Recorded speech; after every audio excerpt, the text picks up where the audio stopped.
Hello friends, મારી channel ગુજરાતીમાં તમારું ખૂબ ખૂબ સ્વાગત છે. આજે હું તમારા માટે અમૃતસરી છોલે અને ઘઉંના લોટના જ ભટુરે લઈને આવી છું, જે ખૂબ જ હેલ્ધી અને ટેસ્ટી રેસીપી છે. બધાને બહુ જ પસંદ આવશે અને છોલે એટલા ટેસ્ટી બન્યા છે ને કે તમે વારંવાર બનાવવાનું પસંદ કરશો.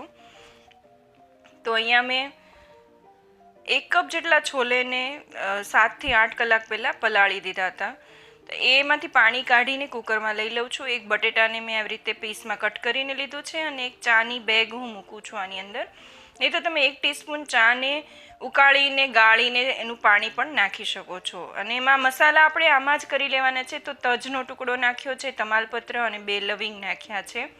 એની સાથે જરૂર પ્રમાણે મીઠું, 1/4 ટીસ્પૂન હળદર અને 1/2 ટીસ્પૂન લાલ મરચું પણ આમાં જ નાખી દીધું છે. હવે 1.5 ગ્લાસ પાણી નાખી અને આને આપણે 6 સીટી વગાડી લેવાની છે મીડિયમ ફ્લેમ ઉપર, અને એની જાતે જ ઠંડુ થવા દેવાનું છે કુકરને. તો 6 વિસલમાં એકદમ સરસ બફાઈ ગયા છે અને આની અંદર આપણે ખડા મસાલા નાખ્યા એટલે એનો ટેસ્ટ ખૂબ જ સરસ આવશે. અહીંયા મેં 1.5 કપ ઘઉંનો લોટ લીધો છે અને 1.5 કપ મેંદો લીધો છે. તો તમે જે પણ રેશિયો લો બંને હાફ લેવાનું છે. એની સાથે જરૂરત પ્રમાણે મીઠું નાખ્યું છે, 2 ટેબલસ્પૂન ઓઇલ લીધું છે અને 1/2 ટીસ્પૂન ખાવાનો સોડા નાખવાનો છે. 3 ટેબલસ્પૂન દહીં લીધું છે, તો જેનાથી ભટુરે એકદમ સોફ્ટ બનશે. આ બધું એક વખત મિક્સ કરી લઈએ અને થોડું થોડું પાણી નાખીને આપણે પૂરી જેવો લોટ બાંધી લેવાનો છે. તો રોટલી જેવો ઢીલો લોટ નથી બાંધવાનો. પૂરી બનાવતા હોઈએ ને ઘઉંના લોટની, એવો થોડો કઠણ લોટ બાંધીને તૈયાર કરી લેવાનો છે. એને આપણે ઢાંકીને 15-20 મિનિટ રેસ્ટ કરવા દેવાનો છે. અહીંયા 2 ટેબલસ્પૂન ઓઇલ લીધું છે, એમાં જીરું લીધું છે, હિંગ લીધી છે, સૂકું લાલ મરચું, 1 લીલું મરચું અને 2 કાંદાને મેં ચોપરમાં ઝીણા ચોપ કરીને નાખી દીધા છે.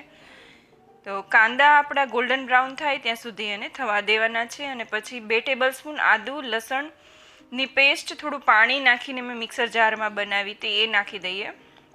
એને પણ અડધી મિનિટ સુધી શેકી લેવાની છે. અને પછી 3 ટમેટાને મેં ચોપરમાં જ તે ચોપ કરી લીધા હતા, એ નાખી દેવાના છે. જરૂરત પ્રમાણે મીઠું નાખી દઈએ. તો અહીંયા મેં 2 ટીસ્પૂન મીઠું લીધું છે, જેથી ટમેટા છે એ જલ્દીથી ચડી જાય. તો 2 ટીસ્પૂન લાલ મરચું પાવડર લીધું છે અને 1 ટેબલસ્પૂન કાશ્મીરી લાલ મરચું લીધું છે, જેથી કલર સરસ આવે. અને 1/4 ટીસ્પૂન હળદર લીધી છે. આ બધા જ મસાલા સારી રીતે મિક્સ કરી દેવાના છે અને ઢાંકીને એને તેલ છૂટું પડે ત્યાં સુધી ચડવા દેવાના છે.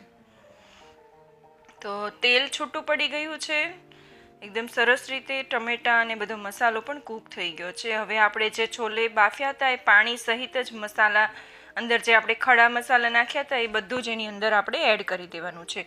તમને જો ખડા મસાલા ન જોતા હોય તો તમે એને એમાંથી કાઢી બહાર પણ લઈ શકો છો. હવે જે આપણે બટેટું એની સાથે બોઇલ કર્યું ને, એ આવી રીતે મોટું મોટું મેશ કરી અને એ પણ આપણે એની અંદર એડ કરી દેવાનું છે. બાફેલું એક બટેટું નાખવાથી છોલેનું જે ટેક્સચર છે ને એકદમ ક્રીમી આવશે. અને 1 ટેબલસ્પૂન અહીંયા મેં ગોલ્ડીનો છોલે મસાલો નાખ્યો છે, તમે કોઈ પણ યુઝ કરી શકો છો. હવે 1 થી 1.5 કપ પાણી, તમારે જેટલી કન્સિસ્ટન્સી જોઈતી હોય એ પ્રમાણે પાણી એમાં એડ કરવાનું છે. તો મેં અહીંયા 1 કપ પાણી એડ કર્યું છે. એને ઢાંકી અને 4 થી 5 મિનિટ સુધી ચડવા દેવાનું છે. ત્યાં આપણો લોટ પણ રેસ્ટ કરીને તૈયાર છે. હવે આને આપણે એકદમ સરસ રીતે મસળી લેવાનો છે અને રોટલીથી થોડા નાના એવા લુવા બનાવીને તૈયાર કરી લેવાના છે. તમને રાઉન્ડ શેપ જોઈતો હોય તો રાઉન્ડ શેપમાં આવી રીતે વણી લેવાનું છે અને ઓવલ શેપ જોઈતો હોય તો ઓવલ શેપમાં. પણ વણવામાં એક વાતનું ધ્યાન રાખવાનું છે, એને કિનારીએથી જ વણવાનું છે. મીડિયમ ફ્લેમ ઉપર આપણે એને તેલમાં તળી લેવાના છે. તો એકદમ સરસ ભટુરે ફૂલીને ઉપર આવી જશે.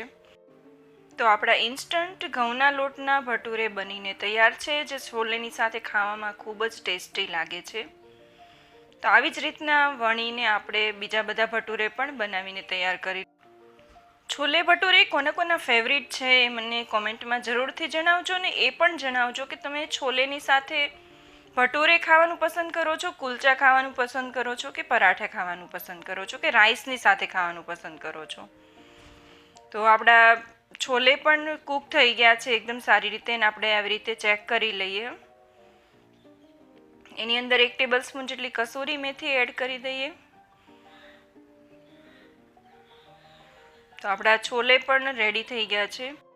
તો સમર સિઝનમાં છોલે ભટુરે એની સાથે વિનેગરવાળી ઓનિયન તૈયાર હોય અને જો એમાં કેરી મળી જાય ને તો ખાવાની મજા જ અલગ થઈ જાય. એની ઉપર આપણે આદુની કતરણ એવી રીતે છીણ કરીને પાથરી દઈશું, કોથમીરથી ગાર્નિશ કરી દઈશું.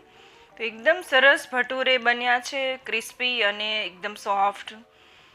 તમે જરૂરથી બનાવજો આ રેસીપીને, કમેન્ટ કરીને મને કહેજો કેવી લાગી. એની સાથે ચેનલને સબસ્ક્રાઈબ જરૂરથી કરી લેજો. Thank you for watching.